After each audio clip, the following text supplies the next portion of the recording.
챗 GPT 덕분에 반도체 수요가 늘어났다라고들 이야기를 하십니다. 일부 맞는 이야기입니다만 주의하실 게 있습니다. 챗 GPT가 등장해서 새로운 반도체 수요가 생긴 것은 아닙니다. 챗 GPT 같은 녀석들이 꾸준히 반도체 수요를 계속해서 끌어올리는 과정에서 자연스럽게 수요가 꾸준히 늘어나고 있는 그러한 중간 과정에 있는 것이지 갑자기 반도체 새로운 시장이 탄생한 것은 아닙니다. 그 이유가 무엇인가 하면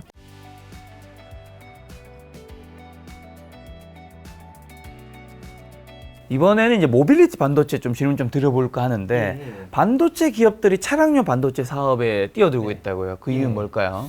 많이 이제 뛰어들고 있다라고들 표현을 하는데요. 그 차량용 반도체에 관심 있는 분들이 굉장히 많으신 걸로 알고 있습니다. 근데 혹시 차량용 반도체가 언제부터 쓰이기 시작했는지 알고 계실까요? 언제부터요? 네, 이거 맞추시는 분 아직까지 한 분도 안 계셨습니다. 편하게. 언제부터라? 예. 디스플레이와 관련된 것들이 많이 들어갈 때부터 많이 쓰였을 것 같은. 네, 굉장히 논리적인 답변이었다고 생각합니다. 그런데 이제 실제 정답과는 거리가 있습니다. 왜 그런가 하면 자동차에 처음으로 반도체가 탑재된 것은 1960년대였습니다.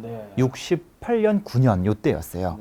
이 당시에 자동차 산업에 어떤 이슈가 있었냐면 자동차의 엔진 안에 이제 연료가 분사되지 않습니까? 1950년대까지만 해도 이 연료를 어떻게 분사하지? 그게 핵심 논쟁이었어요. 그 기술이 이제 해결된 뒤에 60년대 들어서는 이제 연료를 분사하는 방법은 충분히 확보가 됐어. 뭐 실린더 안에 직접 분사해? 아니면 밖에서 공기랑 섞어서 분사해? 여러 가지 방법이 나왔거든요. 이제 60년대 들어서는 그럼 어떻게 연료를 더 정밀하게 분사하지? 이 이슈가 터진 겁니다. 그래서 연료를 정밀하게 분사하는 여러 가지 방법이 있었지만 아무리 해도 기계적인 방식으로 한계가 있었던 거죠. 그래서 반도체를 처음으로 도입을 해서 반도체를 이용해서 정밀하게 분사를 하기 시작했던 게 그게 이제 폭스바겐의 타입 3라는 자동차였습니다. 그때 그 시스템을 공급했던 기업이 누구였냐? 혹시 보쉬라는 기업을 들어보셨습니까? 들어봤는데요. 예, 독일에 있는 굉장히 유명한 자동차 부품 기업입니다. 그 기업이 그러한 반도체 시스템을 공급했고요. 보쉬의 매출액이 연간 무려 100조 원입니다. 지금 현재 현대모비스보다 2배 이상 많은 매출을 자랑하는데요. 보쉬는 그때부터 차량용 반도체 사업을 시작했었습니다. 그래서 현재에도 차량용 반도체 사업을 하고 있는 것이죠. 그래서 드리고 싶은 말씀은 그때 이후부터 자동차의 기능이 계속해서 늘어나면서 수많은 차량용 반도체가 쓰여왔고 차량용 반도체 산업은 계속해서 확대가 되어 왔었고요. 그리고 수많은 기업들이 계속해서 차량용 반도체 사업을 영위해 왔었다는 것입니다. 그런데 왜 유독 지금 와서 부각이 되는가? 근래까지의 차량용 반도체는 기존 자동차의 기능을 더 보완하기 위한 성능을 더 끌어올리기 위한 반도체였다면 지금부터는 어떤 반도체가 더 많이 등장하기 시작하는가? 바로 자동차에 들어갈 새로운 기능을 위해서 지금까지는 없었던 새로운 기능을 자동차에 탑재하기 위해서 이제 반도체가 더 확대돼서 쓰이는데 바로 이러한 새로운 기능들이 굉장히 빠르게 늘어나다 보니까 자연스럽게 차량용 반도체 수요가 더 크게 늘어나게 되었고 그러면 새로운 반도체라고? 그러면 기존의 차량용 반도체 기업들이 하던 반도체가 아니라 새로운 반도체면 그거 우리가 한번 먼저 개발해 볼 수 있잖아. 이러한 그림이 나타나면서 차량용 반도체 사업에 뛰어드는 기업이 늘어나게 되었다라고 말씀을 드려볼 수가 있겠습니다. 그 새로운 기능의 대표적인 게 그러면 자율주행이 되는 건가요? 자율주행도 너무나 당연하고요. 정말 간단한 기능들, 생각보다 많은 기능들이 반도체를 필요로 합니다. 예를 들어서 마트에서 쇼핑을 하시고 양손에 이 쇼핑백을 가득 드시고 트렁크에 이 짐을 넣어야 되는데 트렁크 밑에서 이제 발로 이제 살짝 뒤져으면 문 열리고. 맞습니다. 거기도 반도체가 필요하고요. 그리고 요즘에 자동차의 이 오른쪽 운전석 앞에 무선 충전 기능이 많이 들어가죠. 무선 충전을 위해서도 반도체가 필요하고요. 그리고 차 위에 보면은 SOS 전화 기능이 있죠. 이 전화 기능을 위해서도 또 별도의 통신 반도체가 필요합니다. 그러니까 생각보다 굉장히 많은 기능들이 다 반도체를 필요로 하는 것이죠. 그래서 최근에 차량용 반도체가 이 공급 부족 사태가 터지다 보니까 이 반도체를 넣을 수가 없는 거예요. 그래갖고 발로 차서 트렁크 여는 기능 빼고 출시하고 SOS 기능 빼고 출시하고 나중에 서비스 센터 오면 그 기능 넣어주겠다. 이런 식으로 차를 팔았던 웃지 못할 사태도 벌어졌던 것입니다. 그 중에서도 요즘에는 이제 자율주행에 워낙 관심이 많은데 완전 자율주행이 이제 가능한 건지를 현재 기술은 좀 어디까지 발전했는지 그리고 지금 해결되지 않은 자율주행, 완전 자율주행의 문제 뭐가 있을까요? 자율주행 이 자동차 업계에 있는 친구들 얘기를 들어보면 굉장히 복잡하더라고요. 자율주행이 레벨이 여러 가지가 있다는 것을 알고 계실 겁니다. 레벨 0부터 5까지 있는데 올해부터 드디어 레벨 3가 시작됩니다. 기존까지는 레벨 2였어요. 레벨 2의 특징은 이 주도권이 사람에게 있고요. 시스템도 사람이 운영하는 것이고 나머지 기능은 보조하는 정도입니다. 하지만 3부터는 이제는 자동차가 주체가 돼서 운전을 하기 시작하는 건데요. 이 레벨 3를 어떤 자동차 업체가 가장 먼저 탑재했느냐? 바로 벤츠가 가장 먼저 성공했습니다. 그래서 벤츠가 가장 먼저 이 허가를 받아서 레벨 3 자동차가 가장 먼저 시판되기 시작했다. 그 차량이 바로 벤츠의 EQS라는 자동차입니다. 그래서 올해부터 레벨 3가 본격적으로 시작되는데 생각보다 레벨 4 기술이 많이 완성이 되어 있기는 합니다. 레벨 4부터는 정말 완전한 이제 자율주행이 되는 것인데, 근데 문제가 무엇인가 하면 여전히 부족한 부분도 있어요. 만약에 내가 운전을 하다가 갑자기 앞에 장애물이 등장하면 순간적으로 급브레이크를 밟지 않습니까? 그렇죠. 예, 근데 가만히 보시면 장애물이 나타났다는 걸 내가 보고 그리고 장애물이다라는 것을 인지를 하고 브레이크를 밟자라고 판단을 하고 그 다음에 밟지 않습니까? 이 브레이크를 밟는 건 좋아. 밟는 기술은 이미 다 확보가 돼 있어. 근데 문제는 이 문제를 인지하는 과정 그리고 판단을 하는 과정이 아직은 미비하다라는 것입니다. 이게 지금 사람이 나타난 건가? 아니면 그냥 뭐 눈이 내리고 있는 건가? 이러한 판단을 내리기 위해서는 인지를 정확하게 해야 되고 또 판단을 정확하게 해야 되는데 이 과정이 모두 지금 반도체가 필요합니다. 근데 이에 필요한 반도체가 지금 현재 자동차 기업들이 요구하는 수준에 비해서는 좀 애매하다라는 것이죠. 그래서 이 과정에서 지금 반도체가 필요로 하다. 그럼 어떤 반도체가 필요한데, 전방에 장애물이 있다는 것을 인식하는 과정에서 당연히 센서가 필요합니다. 이 센서 기술이 아직은 굉장히 미비한 상황이다. 이 센서가 정보를 읽어들이면 연산 장치로, 즉 일종의 CPU로 정보를 보내주는데요. 이 과정도 현재 깔끔하지 않고요. 효율적이지 못하고요.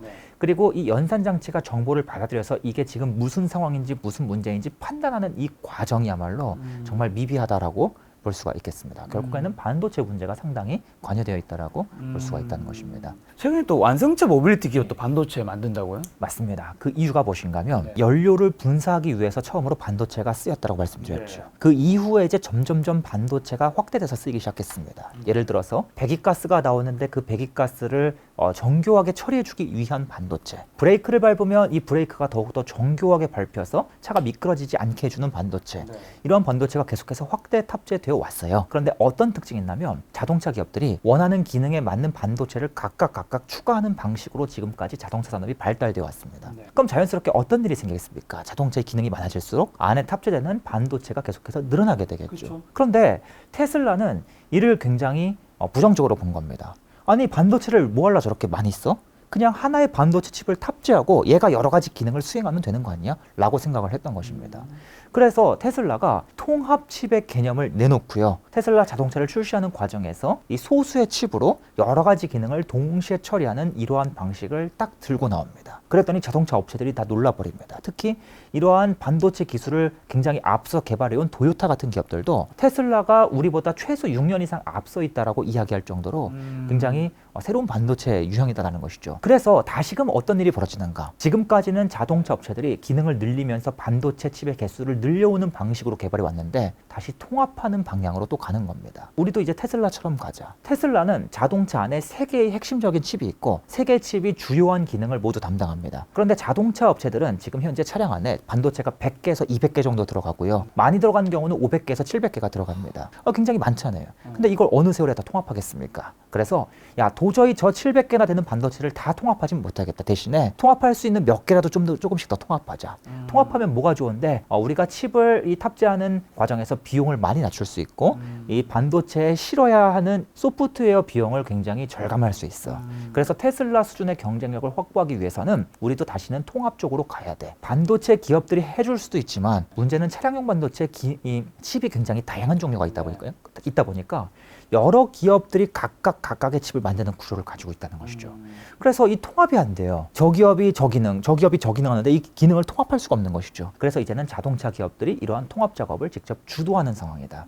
그래서 테슬라 같은 경우는 소수의 칩으로 여러 가지 기능을 수행하기 위한 고성능 칩을 집중적으로 계속해서 만들어 나가는 그림이다. 나머지 자동차 기업들은 기존의 기능을 통합하는 방향으로 조금이나마 더 고성능 칩으로 가는 방향으로 자체 칩을 개발해 나가는 방향이다. 이렇게 좀 말씀을 드려볼 수가 있겠습니다. 반도체 산업은 아직 불황이 좀 어느 정도 심각한 편인 거죠? 예, 아직은 불황 기조라고 보고 있고요. 다만 이 불황이 오래가지 못할 것이 너무 뻔하다 보니까 주가는 그 다음 올 반등을 슬슬 기대하면서 반등 구간으로 들어갔다라고 볼 수 있겠습니다. 차량용 반도체 산업은 아까 말씀하신 대로 굉장한 지금 공급 부족 사태가 여전히 겪고 있는 건가요? 예, 공급 부족이 아직 완전히 끝나진 않았지만 그래도 이제 상당히 해소되었다라고 평가를 받고 있고요. 그 증거 중 하나가 자동차 업체들의 출하량이 급격하게 늘어났다는 점. 오히려 이제는 출하가 다시 줄어들지 않을까. 수요 이제는 다 고객 인도가 이제 마무리되어 가니까 그런 상황까지 왔다고 볼 수 있기 때문에 이제 더 이상 공급 부족 이슈는 부각되기 좀 어려운 상황이다라고 생각을 하고 있고요.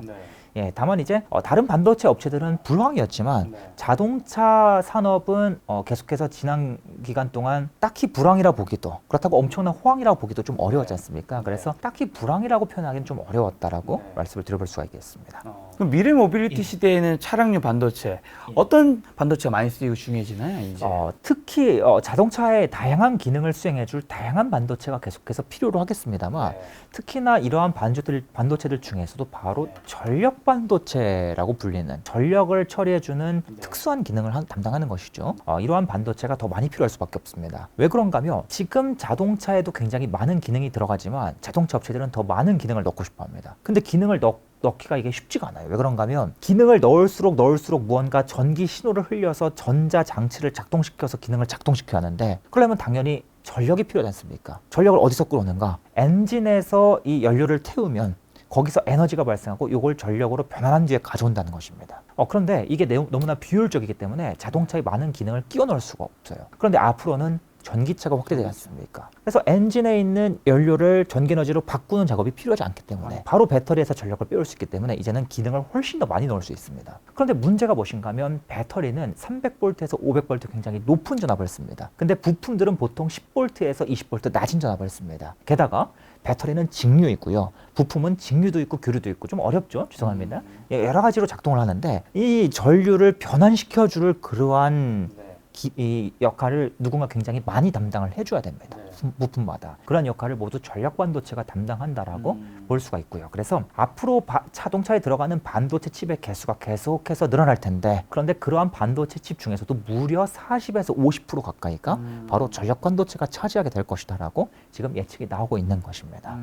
예, 그래서 전력 반도체의 니즈가 계속해서 커지는 상황이다. 그런데 안타까운 점은 이러한 전력 반도체 사업이 우리나라에도 일부 하는 기업이 있지만 사실상 해외 기업이 주도하고 있습니다. 대표적으로 인피니온, 온세미컨덕터, 르네사스 같은 기업들, ST 마이크로 일렉트로닉스라는 기업도 있고요. 우리나라 안에서 수혜 기업을 찾기는 현실적으로 한계가 있긴 하지만 전력 반도체가 계속해서 더 많이 필요하게 되고 또 니즈가 다양해지고 이 전력 반도체 안에서도 또 종류가 굉장히 나뉩니다. 그런데 이 중에서도 저사양 전력 반도체의 니즈가 늘어나게 되면 우리나라에서 이 저사양 전력 반도체 사업을 하는 기업이 있긴 있거든요. 대표적으로 KEC라는 기업도 있고 AI의 자회사 트리드노 테크놀로지라는 기업도 있습니다. 이러한 기업들도 점점점 수요가 늘어나는 방향으로 갈 가능성이 충분히 있겠습니다. 자, 그럼 국내 주요 차량용 반도체 관련 기업은 어떤 곳이 있고 좀 유망 주식이라 할까요? 좀 어떤 데 있을까요? 바로 차량용 반도체 사업을 영위하는 기업이요. 대표적으로 텔레칩스도 있고요. 그리고 이제 차량용 반도체 수혜 기업으로 꾸준히 언급되어 온 해성DS 같은 기업도 있습니다만 아마 이 영상을 시청하는 많은 분들께서는 좀 익히 알고 계신 이미 유명해진 기업일 수도 있겠습니다. 이들 기업을 또 상세하게 할 얘기가 너무나 많기 때문에 이건 나중에 기회가 되면 또 해보도록 하고요. 개인적으로 생각하기에 조금 숨겨져 있는 차량용 반도체 수혜 기업이라고 생각하는 기업은 AD 테크놀로지라는 기업도 있겠고요. 그리고 칩스 앤 미디어라는 기업도 있겠습니다. 이들 기업은 정확하게 말씀드릴게요. 차량용 반도체 사업을 영위하는 기업은 아닙니다. 다만 우리나라에서도 점점점 차량용 반도체를 하고 싶어하는 기업이 늘어나는데 그중 한 기업이 누가 있는가? 바로 삼성전자가 있겠습니다. 삼성전자가 새로운 차량용 반도체 칩을 개발하는 그러한 설계 사업도 확대하고 싶어 하고요. 또 한 가지는 삼성전자의 파운드리 사업부에서 남의 칩을 만들어주는 과정에서도 차량용 반도체를 만들어주는 그러한 작업을 더욱더 늘려가고 싶어 합니다. 바로 AD 테크놀로지가 이러한 설계 또는 제조 과정에서 조금 특수한 설계도를 그려주는 설계업체들이 설계도를 가지고 오면 이 설계도를 조금 더 구체적인 설계도로 다시금 그려주는 그러한 작업을 하는데 최근 들어서 삼성전자가 차량용 반도체 설계 사업도 확대 그리고 파운드리에 들어오는 차량용 반도체 이 수주도 늘어나 그러다 보니까 자연스럽게 차량용 반도체 관련 이 설계도 계속해서 늘어나고 있습니다. 그래서 차량용 반도체 이 산업에 숨겨져 있는 수혜 기업이다라고 좀 말씀을 드려볼 수가 있겠고요. 그리고 칩셋미디어 같은 경우도 차량용 반도체 사업을 영위하는 기업이 아닙니다. 칩셋미디어는 수많은 영상이나 이미지를 처리해주는 그러한 이미지 처리 반도체 특화가 되어 있는데요. 앞으로 이제 자동차에 계속해서 카메라가 더 확대가 탑재가 되고 자율주행 기능이 늘어날수록 자연스럽게 이미지와 영상 처리 중요성이 훨씬 더 커집니다. 자연스럽게 칩셋미디어가 영위하고 있는 이미지와 영상 처리 사업이 차량용까지도 확대가 되면서 실제로 최근에 이 칩스 앤 미디어는 세계 1위 차량용 반도체 기업인 NXP가 최대 이 고객사로 올라섰습니다. 계속해서 이쪽 매출이 늘어나다 보니까 1등 고객사가 된 것이죠. 그래서 좀 자연스럽게 수혜를 얻는 구도로 간다. 그런데 이들 두 기업의 실적이요, 급격하게 오를 수 있는 구조는 또 아닙니다. 계속해서 차량용 반도체 산업이 커지면 그걸 따라서 점진적으로 성장하는 구조를 가졌지, 급격하게 내일 당장 차량용 반도체 뭐 출시해서 그 실적이 막 급등해서 그런 구조는 아니기 때문에 롱텀을 기반으로 투자를 희망하시는 분들께 적합할 수 있는 기업이다라고 좀 소개드릴 수 있겠습니다. 자, 챗GPT 때문에 이제 반도체 산업도 살아난다고 하는데 지금은 좀 어떤가요? 한창 챗GPT 뜨거웠다가 요즘에는 이제 뭐 안 쓰는 건 아니고 그때만큼 이제 뜨겁진 않죠. 네, 혹시 챗 GPT 써보셨습니까? 네, 전 써봤어요. 어떤 것 같으십니까? 되게 신기하고 뭔가 시간을 굉장히 줄여준다는 생각이 들었고 굉장히 주변에서 많은 사람들이 쓰겠지만 정확하진 않구나. 정확하지 않구나. 그게 최대 단점이죠. 사람들이 써보니까 이게 정확하지 않아서 좀 나중에 쓰자 미루는 것 같은데요. 아무튼 이 챗GPT가 그만큼 이 부정확하다는 뜻은 앞으로 인공지능 산업이 갈 길이 정말 멀다라고도 볼 수 있는 것 같습니다. 앞으로 로봇 산업이 계속해서 커질 거라고 생각하십니까? 네, 당연하죠. 당연하죠. 그런데 지금 로봇의 기술은 굉장히 낮은 수준이죠. 우리 주변에 로봇이 뭐가 있습니까? 로봇 청소기. 근데 그 정도 가지고는 좀 우리가 상상하는 로봇 세상을 펼치기 어렵지 않습니까? 앞으로 갈 길이 멀다는 걸 의미하는 것 같습니다. 현재 챗GPT가 지금 로봇 청소기 같은 역할을 하는 것 같은데요. 아무튼 이 챗GPT가 최근에 다시 막 회자가 되면서 반도체 기업들의 주가가 반등했는데, 많은 분들께서 말씀하시길 챗GPT 덕분에 반도체 수요가 늘어났다라고들 이야기를 하십니다. 그런데 가만히 보면 이는 분명히 일부 맞는 이야기입니다만, 다만 주의하실 게 있습니다. 챗GPT가 등장해서 새로운 반도체 수요가 생긴 것은 아닙니다. 챗GPT 같은 녀석들이 꾸준히 반도체 수요를 계속해서 끌어올리는 과정에서 자연스럽게 수요가 꾸준히 늘어나고 있는 그러한 중간 과정에 있는 것이지, 챗GPT가 등장해서 갑자기 반도체 새로운 시장이 탄생한 것은 아닙니다. 그 이유가 무엇인가 하면, 챗GPT는 사실 2020년 전부터 계속해서 서비스를 준비해 왔고요. 이미 그 당시부터 막대한 반도체를 사들이면서 인공지능 이 훈련 작업을 시작했었습니다. 거기에 더해서 챗GPT 서비스를 제공하는 오픈 AI라는 이 기업이 챗GPT 말고도 다양한 그림을 그려주는 서비스, 음성을 인식하는 서비스, 이미 여러 가지 인공지능 서비스를 계속해서 준비해 왔어요. 그러니까 실제로 여기에 필요한 반도체는 계속해서 꾸준히 사갔다는 것입니다. 다만 이 반도체 산업의 특성상 고객들이 꾸준히 막 몰아서 사가는 시기가 있는 반면에 잠깐 안 팔리는 시기가 있고 또 다시 몰아서 사가는 시기가 있기 때문에 마치 챗GPT가 반도체 산업을 이끄는 것처럼 보이긴 하지만 그냥 꾸준한 수요의 이 일환이다. 앞으로 인공지능 서버 시장이 성장하는 과정에서 메모리 반도체 산업 시장이 계속해서 커질 텐데 그 중간 과정에 있는 것이다라고 보시면 되겠습니다. 대표님은 그러면 어쨌든 반도체를 굉장히 공부 많이 하셨잖아요. 챗GPT로 검색 시대가 가고 세상 좀 바꿔나간다고 보세요? 어떻게 보세요? 저는 당연하다라고 생각을 하는 이유가 있는데요.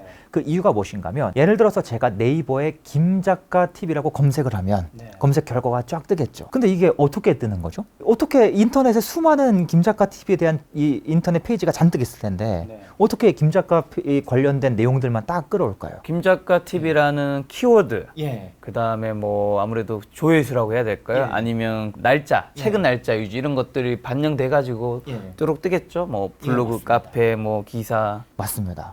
제가 글을 쓰면 네이버에선 이 글의 키워드를 싹 정리를 합니다. 그리고 키워드를 정리를 해두고요. 김작가 TV라는 검색어가 입력되면 이 키워드에 해당하는 글을 끄집어 와서 보여주는 겁니다. 그렇죠. 단순히 기존에 있는 정보를 나열해서 보여주는 정도밖에 안 되는 겁니다. 그런데 챗GPT는 굉장히 다른 구조를 가지고 있습니다. 챗GPT는 수많은 김작가 TV에 대한 정보들을 가지고 있는데 이 정보를 그냥 단순히 끄집어 와서 보여주는 게 아닙니다. 조합하죠. 새롭게 조합을 합니다. 새로운 정보를 만들어내는 것입니다. 이걸 바로 생성 데이터라고 부릅니다. 그런데 이제 인공지능 시대에는 이 검색이 모두 어떻게 되는가? 기존 정보의 나열이 아니라 생성 데이터로 간다는 것입니다. 즉 데이터를 다루는 어떠한 패러다임이 변하는 것이죠. 이러한 패러다임이 변하면 이 패러다임은 생각보다 오래 갑니다. 챗GPT가 지금 쓰기에 뭔가 부족해 보이고 부정확해 보일지 모르지만 계속해서 기업들은 이를 이용하는 방향으로 갈 수밖에 없다는 것이죠. 앞으로는 생성 이 데이터가 대세다라고 생각하기 때문에 저는 당연하게 이들 서비스가 확대될 수밖에 없다고 생각합니다. 그럼 인공지능의 반도체는 좀 어떤 게 예. 그리고 어느 정도 들어가나요? 바로 이 생성 데이터에 또 이제 우리가 주목을 해볼 수가 있겠는데요. 생성 데이터가 아니라 기존의 네이버의 이 검색 방식은 그냥 수많은 정보들의 이 키워드를 추출하고 키워드를 쫙 나열하고 이러한 역할은 그냥 기존의 CPU가 모두 할 수 있었습니다. 그런데 문제는 새로운 데이터를 만들어내는 작업은 월등히 어렵습니다. CPU가 기존에 하던 수준으로는 절대로 할 수가 없어요. 그래서 정말 수많은 다양한 데이터들을 조합하고 또 조합하고 새로운 데이터를 탄생시키면서 또 조합하고 이러한 작업이 필요한데 이러한 작업은 CPU가 수행하기 상당히 불리합니다. 대신에 누가 유리한가? 바로 GPU라는 반도체가 훨씬 더 유리하고요. 물론 GPU가 혼자서는 못하기 때문에 CPU가 일부 같이 쓰이고요. 그리고 여기에 더해서 또 어떤 반도체가 있는가? GPU의 역할과 CPU의 역할을 보조해주는 FPGA라고 불리는 반도체가 또 굉장히 중요한 역할을 담당합니다. 바로 이 세 가지 종류의 반도체가 무언가 생성 데이터를 만드는 과정에서 가장 핵심적인 반도체다라고 말씀을 드릴 수가 있겠고요. 그리고 이러한 데이터를 처리하는 과정에서 이들 데이터를 저장해주는 역할, 그리고 또 생성 데이터가 계속해서 나오는 과정에서 임시 데이터를 저장해주는 역할은 모두 메모리 반도체가 담당합니다. 그래서 결론만 말씀드리자면 GPU, CPU, FPGA, 메모리 반도체 이 네 가지 반도체가 인공지능 시대의 가장 핵심적인 반도체다라고 말씀을 드려볼 수 있겠습니다. 자, 그럼 인공지능과 관련해 좀 어떤 기업이 개발 능력이 높고 수혜를 받게 될까요? 사실 인공지능 반도체를 이야기하면 정말 끝도 없는데요. 제가 이제 인공지능 반도체라는 주제로 이제 블로그에 글을 쓰고 또 유튜브 영상을 이제 계속해서 올릴 예정인데 여기 지금 예정된 이 영상 분량만 10시간이 넘어갑니다. 그래서 요거는 좀 나중에 제 블로그 오셔서 한번 봐주시면 좋을 것 같고요. 네, 블로그 주소 제가 댓글 남겨놓겠습니다. 감사합니다. 일단 앞에서 말씀드렸던 GPU, CPU, FPGA 그리고 메모리 반도체 요 네 가지를 우선적으로 주목하는 건 당연한 수준일 겁니다. 당연히 GPU라고 하면 많은 분들께서 엔비디아를 떠올리실 겁니다. 근데 엔비디아는 GPU 칩을 잘 만드는 기업이기도 하지만 또 강점을 가지고 있는 부분이 있습니다. 무엇인가 하면 GPU는 굉장히 복잡한 연산을 처리해요. CPU보다 훨씬 더 많은 연산을 동시에 처리하거든요. 그래서 칩이 아주 복잡하게 작동합니다. 그러면 우리가 이 GPU 칩을 사와서 GPU를 이용해서 서버를 구현하려고 하면 그 과정도 매우 어렵습니다. 혹시 C 언어라는 언어를 들어보셨나요? 들어봤죠. 예, 컴퓨터를 다루는 언어지 않습니까? 이런 C 언어 같은 걸 이용해서 이 GPU에 기능을 부여하고 이 수많은 기능을 만들어내면서 인공지능 서버를 만드는 건데 문제는 언어를 이용해서 이 GPU 칩을 작동시키기가 너무 어렵습니다. 그래서 이 엔비디아가 이미 2000년대 초반부터 이 고민을 계속해서 해왔고요. 그 결과 개발자들이 GPU를 가져다 쓸 때 이 프로그래밍을 굉장히 쉽게 할 수 있도록 도와주자. 그러한 플랫폼을 구축하자. 그 플랫폼을 바로 엔비디아의 쿠다 플랫폼이라고 부릅니다. 이 쿠다 플랫폼이 엔비디아의 막강한 경쟁력입니다. 왜 그런가? GPU를 사다 쓰고 싶은 이 개발자들이요. 이 쿠다가 없으면 개발을 못해요. 이 쿠다가 전체 이 개발자 시장 내에서 GPU 쪽에서 점유율 90% 가까이 차지합니다. 그러니까 개발자들이 다 여기 익숙해져 있는 거예요. 그래서 엔비디아의 제품을 가져다 쓸 수밖에 없는. 경쟁사가 더 좋은 GPU를 내놓더라도 엔비디아가 더 다루기 쉬우니까 이걸 가져다 쓸 수밖에 없는 상황입니다. 그래서 이게 바로 이 엔비디아의 경쟁력이 된다. 그래서 엔비디아가 일단 최대 수혜가 될 수밖에 없다는 점은 명확하고요. 또 한 가지는 챗GPT를 구현하기 위해서 굉장히 많은 반도체가 필요합니다. GPU는 물론 CPU는 물론 FPGA 많이 필요한데 특히 GPU가 훨씬 더 많이 필요합니다. 보통 인공지능 서버를 구현할 때 조그만한 서버 여러 개를 잔뜩 적층해서 커다란 서버를 만들어요. 근데 이때 이 서버 조그만한 서버 안에 보통은 CPU 2개 그리고 GPU는 뭐 8개에서 10개 이 정도 개수가 들어갑니다. 딱 봐도 GPU가 훨씬 더 많이 필요하죠. 그래서 어떤 특징이 나타나냐면 인공지능 산업이 성장하면 GPU, CPU, FPGA, 메모리 반도체 모두 수혜이긴 하지만 GPU의 성장성이 가장 가파를 수밖에 없습니다. 그래서 이 엔비디아가 좀 독보적이다라고 먼저 말씀을 드려볼 수가 있겠고요. 이 CPU와 FPGA 같은 경우에는 이 AMD와 인텔의 경쟁이 치열하게 벌어질 겁니다. 두 기업에 좀 주목을 해보실 수가 있겠고 무엇보다 저는 이 메모리 반도체에 계속해서 주목을 하라라고 좀 말씀을 드립니다. 특히 메모리 반도체 중에서도 가장 고성능 메모리 반도체가 필요합니다. 그러한 고성능 메모리 반도체를 이제 HBM이라는 표현을 많이 쓰시기도 하는데요. 이러한 기술들이 확대가 될수록 삼성과 하이닉스의 이 입지가 높아질 수밖에 없고 고성능 메모리 안에서도 계속해서 공급을 확대해야 되는 이슈가 생기기 때문에 이 메모리 반도체의 수요를 촉발시키는 요인이 됩니다. 가격 상승을 앞당기는 요인이 됩니다. 그래서 이 메모리 반도체 밸류 체인도 당연히 수혜 범위에 들어간다라고 말씀을 드려볼 수가 있겠습니다. 알겠습니다. 뒤에 이어서 투자 관련된 질문도 굉장히 많이 있었지만 이제 대표님께서 요거 하면 시간 또 한 2-3시간 간다고 하셔서 요거는 다음번에 또 추가적으로 촬영을 하도록 하고요. 그럼 마지막으로 이제 반도체 관련해서 투자하시는 분들한테 꼭 하시고 싶은 말씀이 있다면요, 대표님. 오늘 반도체라는 주제를 갑자기 이제 들고 나와서 혹시 좀 재미없으셨거나 지루하셨을지도 모르겠습니다. 거기에 대해서 이 마지막 인공지능 반도체 같은 경우만 해도 오늘 이제 시간이 부족해서 모두 설명을 드리지 못하기도 했었습니다. 아쉬움도 이제 큰데요. 좀 재미없는 영역이지만 그만큼 또 투자의 기회가 많고 내가 재미없는 영역이기 때문에 오히려 공부를 하면 경쟁자가 생각보다 별로 없어요. 재미없기 때문에 다 안 하시거든요. 그래서 또 투자 성과가 또 생각보다 쉽게 날 수 있는 영역이다라는 점을 함께 말씀드려볼 수 있겠습니다. 무엇보다 가장 드리고 싶었던 말씀은요. 오늘 시청자 여러분 처음 인사드리게 돼서 너무나 반갑고 또 이 자리에 나오게 돼서 대단히 영광이었습니다. 그래서 또 다음에 인사드릴 기회가 있으면 또 더 재밌는 이야기로 채워서 또 준비해 보도록 하겠습니다. 알겠습니다. 오늘 1부 때 저희가 시작은 이제 치킨과 치킨 무로 이야기를 시작해서 오늘 뭔가 저녁에 치킨을 먹어야 될 것 같다는 생각도 들긴 하는데 대표님은 치킨 어느 브랜드 좋아하세요? 저는 일단 뭐 파닭 내내 치킨을 좋아합니다. 파닭 내내 광고 기다리고 있습니다, 여러분. 자, 대표님과는 이제 반도체 투자 관련된 이야기 다음번에 좀 더 직접적인 이야기들 한번 준비한 시간 마련해 보도록 하겠습니다. 오늘 만날 손님은 우황재 대표님이었습니다. 지금까지 여러분 소중한 시간 함께 해주셔서 정말 감사합니다. 오늘도 김 작가였습니다. 고생 많으셨습니다. 감사합니다.